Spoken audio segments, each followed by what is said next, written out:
डबरा विधानसभा के नगर पालिका क्षेत्र में वेशकीमती मेन हाईवे पर सहराई से हरिपुर चांदपुर सिंध नदी वार्ड नंबर 2 में 60 फुट रोड से अरू जाने वाले रोड सर्वे नंबर 45, 50, 60 तक भूमाफिया और राजनेताओं ने सरकारी जमीनों के अधिकारियों को लाखों की घूस देकर पट्टे करा लिया, कब्जे कर लिए। कुछ गुंडागर्दी की दाम पर कब्जा किए हैं। आरटीआई कार्यकर्ता समाज सेवी महेश प्रजापति ने कोर्ट का आदेश भी जिला कलेक्टर को दिया, लेकिन जिला कलेक्टर आज तक कोई भी भूमाफिया के खिलाफ कोई कार्यवाही नहीं। महेश प्रजापति ने कहा, प्रशासन शासन राजनेताओं और भूमाफिया के आगे बिक गया है। उन्होंने मोहन सरकार से मांग की भूमाफिया के खिलाफ कार्यवाही करे, सरकारी जमीनों को मुक्त कराए, मेरी जान माल की रक्षा की जाए। खबर को अधिक से अधिक शेयर, लाइक, सब्सक्राइब करें। चैनल RS24 पे ये हमारे एक समाज सेवी हैं जो डबरा से हैं, चांदपुर के रहने वाले हैं और आरटीआई कार्यकर्ता है। इनकी सुरक्षा को लेकर इन्होंने एक बहुत बड़ा भूमाफियाओं के खिलाफ एक खुलासा किया, जिसमें बड़े बड़े डबरा शहर के भूमाफियाओं का खुलासा किया। इनसे चर्चा करते हैं क्या मामला है। आपका क्या नाम है? महेश प्रजापति। कहाँ के निवासी? ग्राम चांदपुर, तहसील डबरा। हाँ, क्या मामला है? जिला गवालियर। कुछ नहीं साहब, 2016 से मैं कार्रवाई कर रहा हूँ। कैमरे की तरफ। 2016 से कार्रवाई कर रहा हूँ। हमारे यहाँ 2002 में पट्टे हुए थे जी, तो उसमें गरीबों के लिए प्रावधान था जी। लेकिन गरीबों के पट्टे न करते हुए पटवारी ने, गौतम पटवारी ने बड़े बड़े भूमाफियों के पट्टे किए। जिन पर 100 बीघा जमीन है और उनको भी 70, 80 बीघा जमीन दी है। किस तरीके से दी है ये परेशान हूँ मैं। कार्रवाई कर रहा हूँ। कलेक्टर को आवेदन दिया, मेरी कलेक्टर साहब भी नहीं सुन रहे हैं। हाँ। आवेदन दे दे परेशान हूँ। कितने वर्षों से आप लगातार कंटिन्यूस आरटीआई और आवेदन, शिकायती आवेदन दे चुके? 2016 से लगा हूँ। अब जब शिवराज सरकार थी? हाँ, शिवराज सरकार थी, तभी से मैं लड़ाई लड़ रहा हूँ। हाँ। आदेश है मेरे पास। हाँ। एक आदेश में प्रकरण का करा भी लाया। हाँ। आदेश है उसका मेरे पास। हाँ। बकाया 700 बीघा जमीन मैंने सरकारी करा दी है। हाँ। लेकिन उस पर कोई कब्जा नहीं लिया जा रहा है। हाँ, तो उस पर भूमाफिया कब्जा करे हुए हैं। ऐसे कौन कौन माफिया हैं जिनका थोड़ा सा, जिन्होंने शिकायत?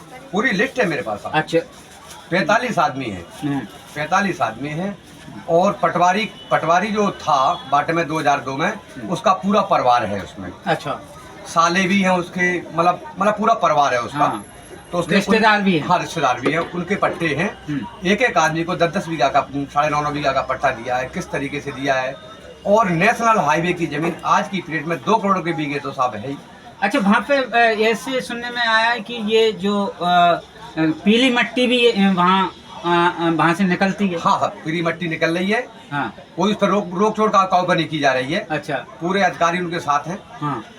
और एसडीएम भी डबरा के जो आते हैं उन्हीं के साथ हो जाते हैं, भूमाफियाओं के साथ? सब उन्हीं के चल रहा है साहब। अच्छा, अपन कुछ नहीं कर सकते उसमें। और ये 2016 से मैं लड़ाई लड़ रहा हूँ। ये आवेदन है मेरे पूरे हर जगह के। अच्छा, आवेदन बताएं। ये आवेदन है मेरा। पहला आवेदन मैंने जन सुनवाई में कलेक्टर साहब को दिया। उसका पूरा मेरे पास खतरे अक्स सब लगे हुए। और आज तक मैं डबरा आता हूँ तो उनकी अच्छा, कोर्ट से क्या मामला था? कोर्ट में क्या हुआ था? हाँ, पट्टे मैंने जो सरकारी कराए। हाँ। उसके बाद इन लोगों ने हाई कोर्ट में अपील कर दी। अच्छा, हाई कोर्ट में अपील कर दी। अब साहब मैं गरीब आदमी, वकील करने लायक मेरी औकात नहीं है। वकील करने लायक मेरी औकात नहीं है, फिर भी मैंने एक वकील किया।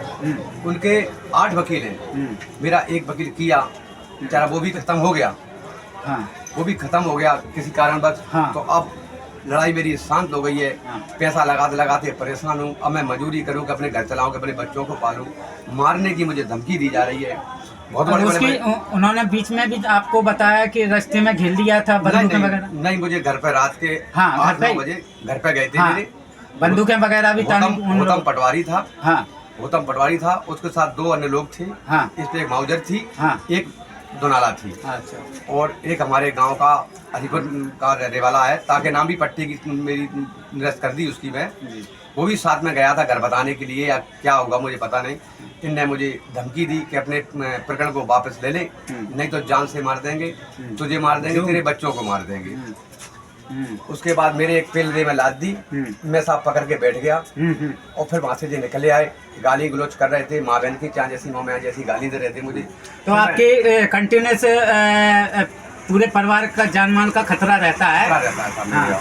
और फिर मैं डबरा आया, सुबह थाने में रिपोर्ट दी, लेकिन रिपोर्ट आपके कहे अनुसार भी नहीं लिखी गई। रिपोर्ट नहीं लिखी गई। भूमाफियाओं का बहुत बड़ा गिरोह है साहब, बताओ, भूमाफियों का। तो मैंने रिपोर्ट डाली, लेकिन नहीं सुनवाई भाई। फिर मैं कलेक्टर साहब के पास गया आवेदन लेके, तो वहाँ पे मैंने कार्रवाई की। थाने में प्राप्ति भी आई, दरोगा ने मुझे बुलाया, लेकिन कोई कार्रवाई नहीं। मुझसे दरोगा बोला 10-50 हज़ार रुपये ले ले और शांत बैठ जा, नहीं मारा जाएगा। इतनी बात हुई साहब, आज तक कोई कार्रवाई नहीं। फिर मैंने उसको इसका के नाम अभी अंतिम आपने आवेदन कब दिया है? इस साल में? इस साल में ये दिया था मैंने कलेक्टर साहब को, ये दे के आया हूँ। अभी कौन सी तारीख है, इतना मैं पढ़ा लिखा नहीं हूँ, लेकिन तारीख ये है, जो आवेदन है उनका कलेक्टर साहब का, मैं दे के आया हूँ। जन सुनवाई यहाँ पे मैं डबरा आके प्राप्ति मांगता हूँ, उनकी जावक मांगता हूँ, तो मुझे कोई नहीं बता रहे। अच्छा। क्योंकि पूरे अधिकारी मिले हुए, तहसील का पूरा मामला मिला हुआ है, के साथ मिला हुआ है साहब। और चपरासी से लेके पूरे अधिकारी मिले हुए। मैं परेशान हूँ, आवेदन दे देते। अब तो मुझे ये भी अधिकारी भी धमकी देने लगे हैं कि अगर तूने कार्रवाई करता है तो तुझे हम किसी भी केस। अच्छा, एसडीएम कार्यालय में ये भूमाफियाओं का रिकॉर्ड भी जला दिया था, ऐसा सुनने में आया। हाँ, 2 फाइलें भी एसडीएम साहब के यहाँ रुकी हैं मेरी। हाँ। वो बता नहीं रहे हैं। हाँ। मोहित बाबूजी के पास है। हाँ। और पूरे के ग्रुप के पास है, लेकिन मुझे फाइलें बताई नहीं जा रही हैं। अधिकारी जो एसडीएम कार्यालय में, वो भी भूमाफियाओं से मिले हुए हैं। रसीदें हैं मेरे पास, लेकिन फाइलें मेरी नहीं बता रहे। कई बार राजेश सैनिक भी राजेश सैनिक बाबू स्टेनो थे, तभी से मेरा प्रकरण चल रहा है। मुझसे कह देते थे कि मैं कल तुझे फाइल दे दूंगा, परसों दे दूंगा, लेकिन आज तक मेरी फाइलें नहीं दी। मैं फिरते परेशान हूँ। अब तो मेरी जान की भी शासन से, मोहन सरकार से आप क्या चाहते हैं भूमाफियाओं के खिलाफ? ये चाहते हैं इन पर कार्रवाई हो, इनको जेल भेजा जाए सभी लोगों को, और अपनी जमीन को, अपने शासन की जमीन को अपने हाथ में लें। वहाँ पे आप बड़ी बड़ी फैक्ट्री डालो या कोर्ट खोलो, तहसील खोलो, मतलब मेन हाईवे पे ले जाओ। क्या गलत है इसमें साहब? मैंने क्या बुरा किया कि मुझे आज मारने की धमकी दी जा रही है? अगर आपको दान करना तो पैसे दान कर दो, मुझे क्यों?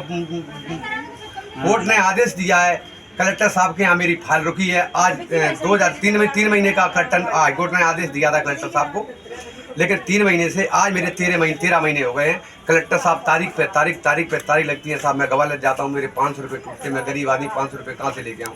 सरकार की मदद कर रहा हूँ, फिर मेरी इतना मैं कहाँ से पैसे लेके आऊँगा? मैं कहाँ से कार्रवाई करूँगा?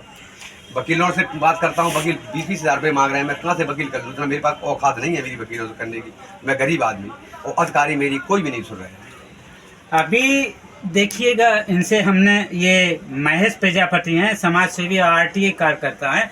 इन्होंने अरबों की जमीन को मुक्त करने के लिए शासन की ओर से पैरवी कर रहे थे, लेकिन जिला कलेक्टर ग्वालियर रुचिका जैन इसमें हस्तक्षेप नहीं कर रही, और ना ही शिवराज सरकार में भी इन्होंने अपील की थी। अब मोहन सरकार है, और देखते हैं कि भूमाफियाओं के खिलाफ मोहन सरकार क्या एक्शन लेती है।